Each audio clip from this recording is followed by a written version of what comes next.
Simpson's couch gag in response to it.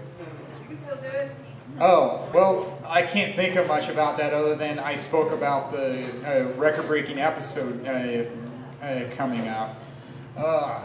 So, where do we begin? At the beginning. I've got my regular scheduled jokes, so I'll just plow through them. Always something to do in the Twin Cities. I like staying active even on the weeks where I'm on vacation. In the past week, I went to the Mall of America to use a free ticket for the Crayola experience. I got it at the State Fair. It was in this grab bag at a radio station booth, and a fellow comic happened to be working at that radio station. So, yay, sometimes you do get some good stuff at the State Fair. And it's proof of how some cases, yes, the best things in life are free. And like most people, I grew up with Crayola crayons and markers, so there were some things that brought back memories of childhood being there. There were so many different souvenirs I could get there, so yeah, I got my money's worth with the free ticket, no doubt. Like doing splatter art on a circle, or even melted crayon became a car. I thought that looked pretty cool too. Or even coloring book pages. And I attended some of the shows they had there, where one of them was about silly putty, and what I liked was, yes, that was one of the things I ended up learning while I was there, about why it's called silly putty, because it's after the element known as silicon. So, yay. You can learn at those places if you want, or even how the coming out party for Crayola was at a World's Fair, St. Louis 1904.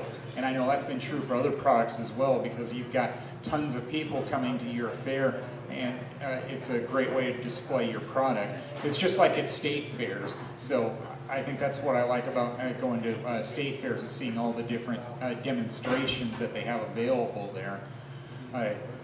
And yes, I will have to admit, it was probably more fun for the kids that were there, because of course being able to play with silly putty, or even seeing the count that they had in the theater, which was their factory type display, where every few seconds it went up by 12, and it was kind of hard to read all the placeholders. And it's like, is that up to the trillions on the number of crayons made? And then the man doing the show said, no, I think that's a quadrillion now. Well, they've been making those crayons for over 100 years, so yeah, I can buy that. I love baseball. I know that's evident as well with how often I go to baseball games and at different levels of the sport where it isn't always major professional. I went to the Saints Stadium this weekend, just blocks from here, because they had college baseball games going. Hamlin uses that as their home field, just like Midway Stadium before it, and they had a doubleheader against Augsburg. And I wanted to see one full game, but they shortened the games to 7 innings when it's a doubleheader, and it was tight after 7 innings, 8-8. And it was tight after 9 innings, and it's like, I'd like to stay longer, but I've got to go. I want to perform at an open mic in Uptown Minneapolis, so I had to go. But, I mean, a day at a baseball game is still more fun to me than most other things I can do, even though I didn't see the ending. And of course I got in free, so I'm not complaining about the price of admission there either. I know that my memory, I don't need much help remembering things, but there's still a lot of things that I do to help myself along with that, because I know I take pictures all the time of things, and what I finally was inspired to do this weekend, since I panicked a little and couldn't find something, was in my apartment I decided to do a little cleanup, and I ended up finding a few things that I didn't know I still had. Another thing I did was I look at all the framed photos I had, and there was way too many, and I started deframing the photos, and it's like, all right, I'm just sticking them in photo albums now, and I had to knock it down to the biggest highlights of my life. So now on top of my refrigerator, there are 6 framed photos, and it does cover my life pretty well if you're only going to pick 6 of them. Friends from high school, friends from college, friends from work, and then the last one is friends from performing.